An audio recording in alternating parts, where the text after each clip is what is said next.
when we zoom into the actual candle, what it shows us is blue delta. Now, what does this blue delta represent? This blue delta represents the fact that there are more aggressive buy orders than sell orders. Now, specifically what this means is that the ask is a lot greater than the bid.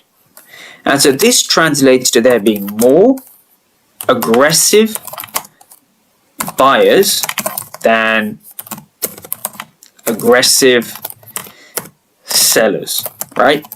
There are more aggressive buyers, mind my spelling, there are more aggressive buyers than aggressive sellers, right? That's all that's happening over here. The ask is big over here, right? The ask is greater than the bid, right? We see that through blue delta. So the power of the footprint charts is that you can see, without reading all the numbers, who is more aggressive and hence who is passive. And who is passive is telling us whether we want to be going long or short. So think about it this way. If we break below the zone, which is basically what we had over here. So we break below the zone here. So you want to ask yourself, if we see this sort of price action here, right? So if we break below the zone, were all these buyers over here successful, right? All these buyers on the footprint charts, were they successful? Well, the answer is no, they weren't, right? All these buy orders here were trapped. And so this is what I want every trader to understand, right?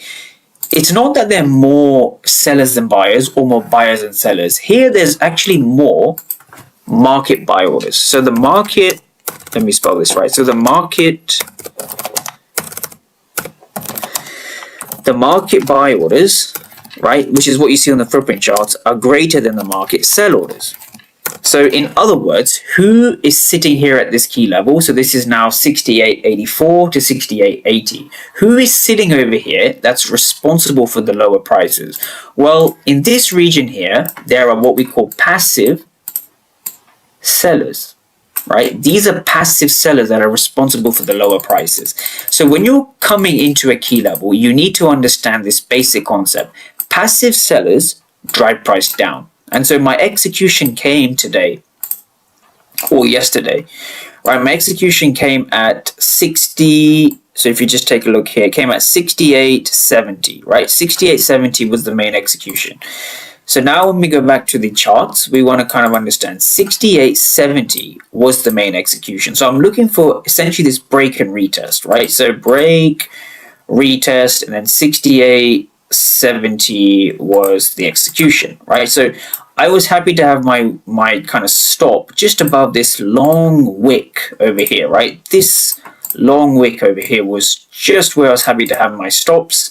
And we want to be targeting the recent low down here, right? That's a 1 to 1.5 risk reward, right? So in this pattern over here, what have we observed?